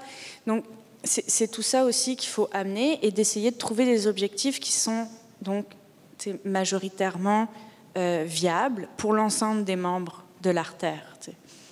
Est-ce que j'ai répondu? Oui. OK. Merci. De rien. Hello, Heidi. Hello, Heidi Niederost, co-owner of Kudabunchos for the last 8 years. Thank you all for your hard work and all the amazing points that have been brought up. So I just wanted to flag one item that hasn't, well, it's come up a couple of times, but hasn't really been flagged from this side of the microphone. I don't know how many businesses in Hudson have more than 3,000 square feet. Ground floor, 3,000 square feet? Okay. Right. So that concerns me because we're 3,000 square feet. 75% of our business is groceries, essential services. We're huge advocates and we participate in everything and do a lot. We're open 7 days a week. My point is, though, is that as a grocery store primarily, and if I look at, say, the other aside from restaurants, maybe, but if I look at, say, the hardware store, which is larger, IGA, these services, and even like the store side of our business is paralyzed during certain events. So, I mean, we love the St. Patrick's Day parades and all the festivals, and we support everything, but I have a hard time imagining being penalized by having to pay a larger amount when a large portion of my business is heavily impacted by such events. Yeah, and I think that's a good point. I think there's a distinction between the SDC and events. I think maybe in the past it was tied to events, was, you know, like, hey, let's get together and put on these events. We bring a lot of people into town and these people are going to spend money and we're all going to make, you know, a lot of money as businesses. But the reality is that's not the case. Now, first of all, I think Hudson has a lot of events already, so I'd be very surprised if we got an SDC together and the vote was like, let's do more events. I would be very surprised. But saying that, you know, the ecosystem that we have in Hudson, there's a reason why a lot of us live in Hudson. There's a reason why we don't live in the middle of a farm field somewhere. Is because, you know, the ability to go out in Hudson and to enjoy all the stores and the coffee shops and the restaurants and all these things, you know, there's value to that. And I think that's, you know, as a business community, I think that's what we want to grow. And it's not necessarily events. Maybe as a group, the vote would be to, hey, let's do better with the events that we have. Maybe it's not adding events. Maybe it's just, you know, let's refine what we have and do it better so it's not as disruptive for some of our members, and maybe it's more beneficial for some others. But I think also it's a great example of the type of conversation that needs to happen within the business community.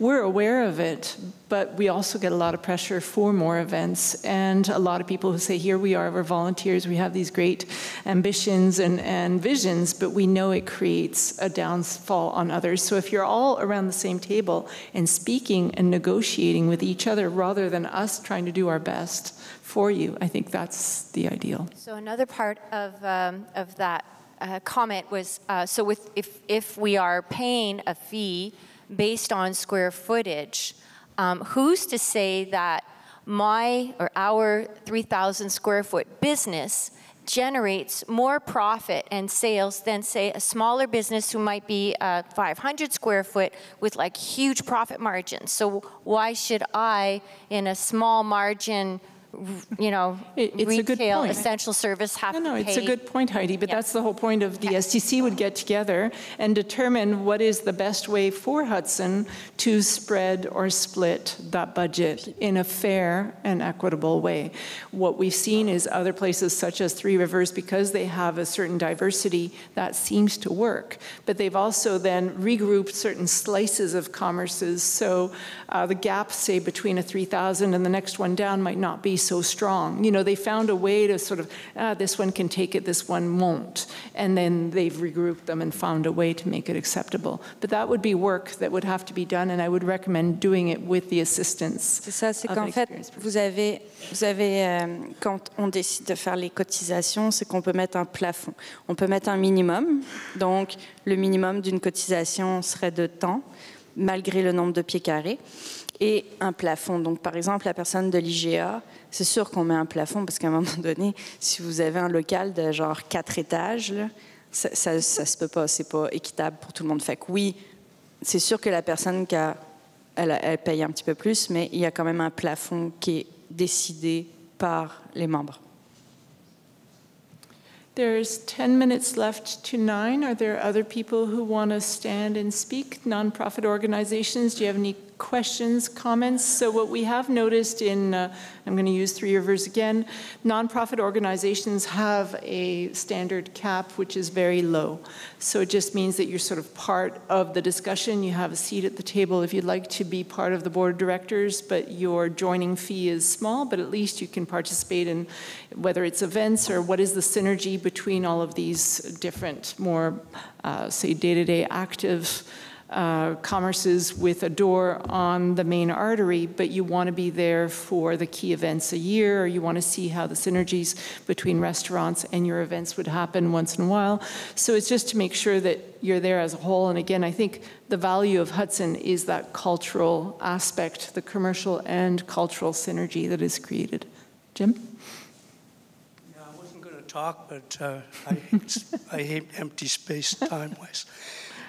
I was talking with David May just before we started today, and we were reminiscing about HABA, Hudson Area Business Association, and the struggles that it had. Well, I mean, this is back in the 90s, maybe 80s. Then we had the Archer Report, which is a result of concern of a small group of well-established merchants in Hudson that didn't like the fact that we were losing a lot of ground floor space, retail space, to offices.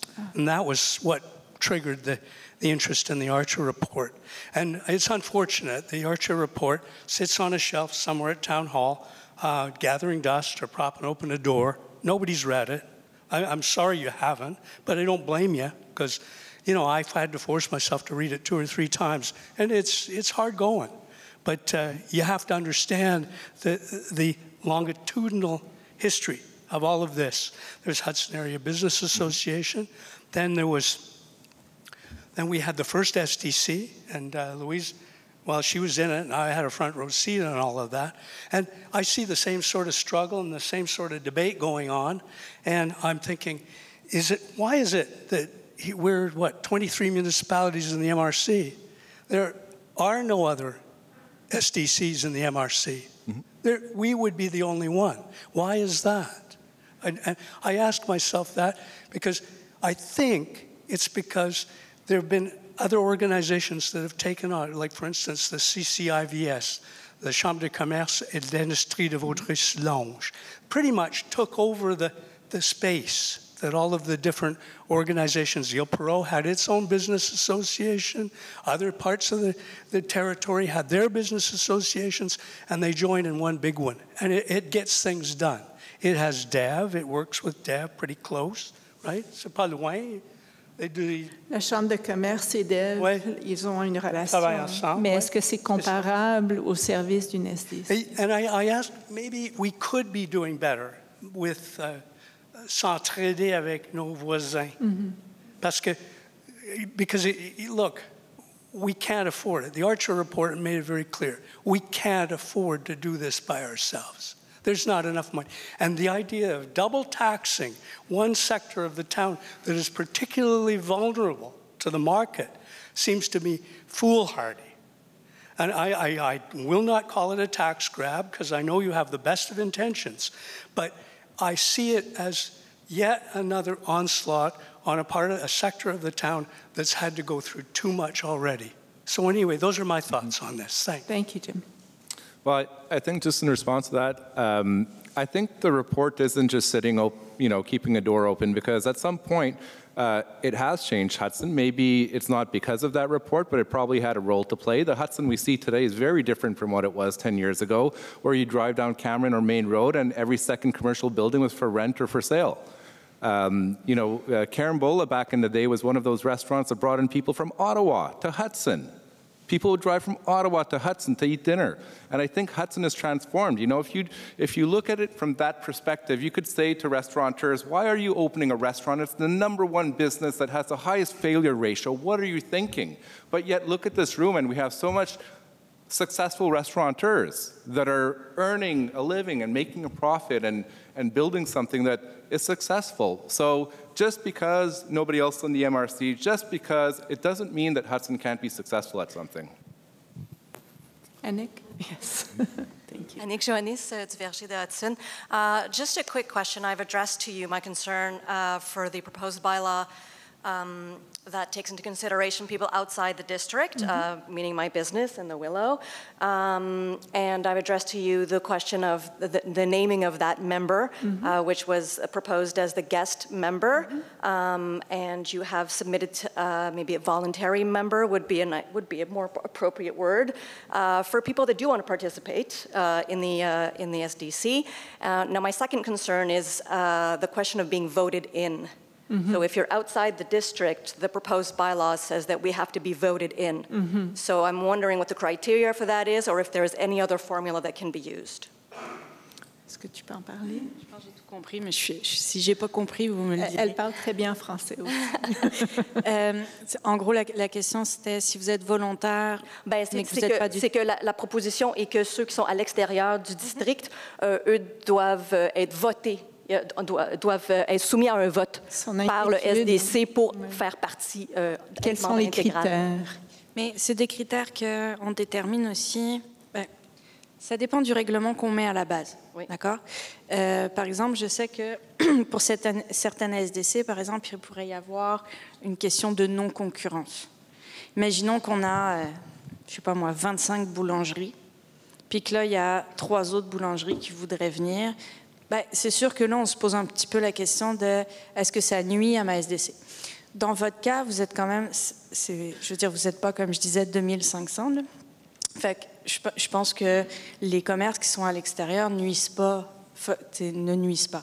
Mais ça, c'est dans la réglementation de base. C'est-à-dire, est-ce qu'on met cette clause-là? Est-ce qu'on ne la met pas? Comme je disais, est-ce qu'on met le droit de vote à l'Assemblée ou on ne la met pas? Est-ce que... c'est au choix des SDC. De décider c'est au choix ce genre de processus-là. Exactement. C'est comme, par exemple, vous faites une foire commerciale. Est-ce que la personne qui est dans une autre artère, mais qui est membre volontaire, est-ce qu'elle peut venir sur l'artère? Donc, c'est toutes des choses comme ça, parce que c'est vrai qu'il faut quand même considérer qu'il y a des actions qui seront faites qui ne toucheront pas cette personne-là. Si vous décidez de mettre des sapins de Noël lumineux partout sur le territoire, c'est sûr que l'autre personne n'en aura pas forcément.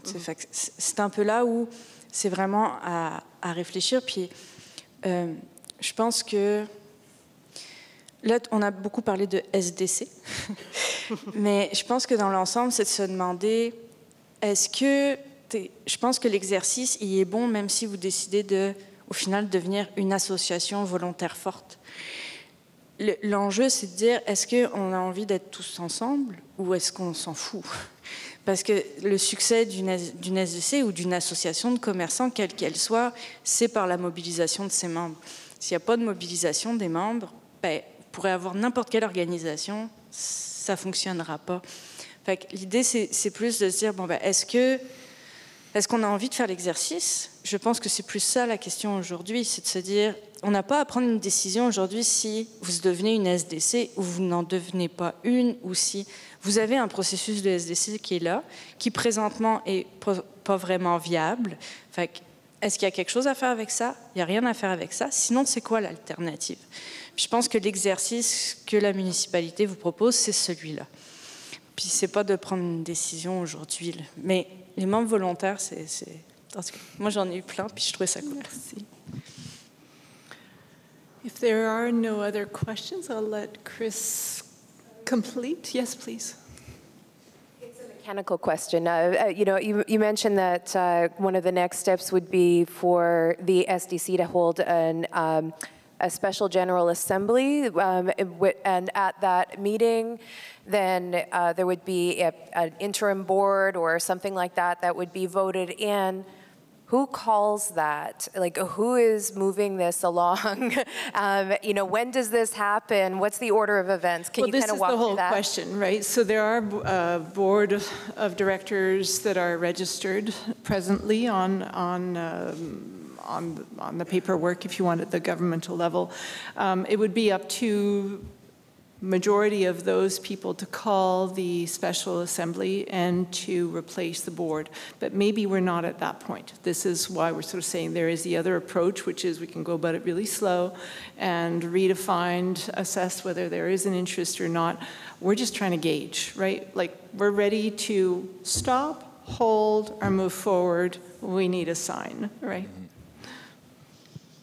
En fait, les prochaines étapes seraient des ateliers pour venir vraiment chercher les besoins de tous et chacun, pour qu'on puisse voir s'il y a des choses qui se recoupent, s'il y a des grandes tendances dans les envies aussi. Donc, c'est des ateliers participatifs, vous êtes en table en fait, puis on vous oriente vers des discussions qui sont reliées au développement économique.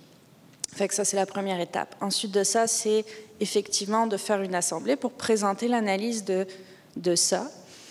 Si vous avez un intérêt d'aller de l'avant, de constituer un comité qui, dans tout ça, va travailler un plan d'action donc avec nous, pour ensuite de ça vous présenter ce plan d'action-là en disant, bon ben, d'après l'analyse qu'on a fait des ateliers, de qui veut quoi, puis on marche aussi le territoire, là, ceux qui ne peuvent pas aller aux ateliers, on peut comprendre, donc on essaye de rencontrer vraiment l'entièreté des commerçants et des professionnels, puis c'est vraiment d'aller chercher tout ce qu'on a besoin. Puis c'est le comité qui représente en fait cette idéation-là, qui va travailler le plan d'action, qui va le proposer aux membres qui ont participé et même à ceux qui n'ont pas participé, mais comment ils pourraient en prendre connaissance. Puis de là, c'est de dire, bon, ben, est-ce que vous êtes pour ce plan d'action-là, ou oui ou non? Puis dans ce cas-là, là, on va le ventiler. On va regarder combien ça coûte de faire ce plan d'action-là. Et après ça, vous allez regarder ce que vous coupez ou ce que vous gardez et voilà. C'est un travail de groupe. En fait, ça ne peut pas être plus... C'est vraiment quelque chose où vous allez vous-même vous l'approprier. Si ça finit que vous ne vous l'appropriez pas en faisant tous ces exercices-là, ben c'est que vous n'êtes peut-être pas fait pour ça. Puis c'est, comme je disais, excusez-moi, c'est vraiment, il faut que ça vienne de vous. Si ça ne vient pas de vous, ça ne fonctionnera jamais. On a vu des SDC vraiment comme commencer, mais passer avec 50% et encore, puis avoir de la difficulté. Il y en a pour qui ça marche super bien, parce que d'un seul coup, ils se mobilisent, puis les gens qui étaient contre comprennent que « Ah, mon Dieu, ça m'a amené ça. Ah, au final, j'ai rayonné là-dessus, j'ai fait plus de chiffre d'affaires, j'ai fait ci, j'ai fait ça. » Il y a plein de belles histoires et de tout ça pour les SDC ou n'importe quelle association. Mais le cœur de tout, c'est la mobilisation, puis c'est que vous travaillez ensemble. Parce qu'il y a des choses que la municipalité peut faire, puis il y a des choses qu'elle ne peut pas faire pour vous parce que ce n'est pas son rôle. C'est de voir qu'est-ce que vous voulez faire avec votre centre-ville. En gros, c'est un peu ça. Voilà. Fait que si vous êtes intéressé par avoir les ateliers, ben, vous passerez le message si vous voulez continuer ou pas, mais je pense que ce serait un sondage à faire auprès de vous, à savoir si vous voulez faire l'exercice ou si vous ne voulez pas le faire. Merci, Chris. Is that it? Any closing questions? All good? So thank you, everyone, for coming out. We'll discuss on next steps and send out, I guess, a debrief with the link to the recording. Maybe it'll be a poll. We'll see. But essentially, we need to receive your feedback at this point and to know which direction you would like this to head in. So thank you, everyone.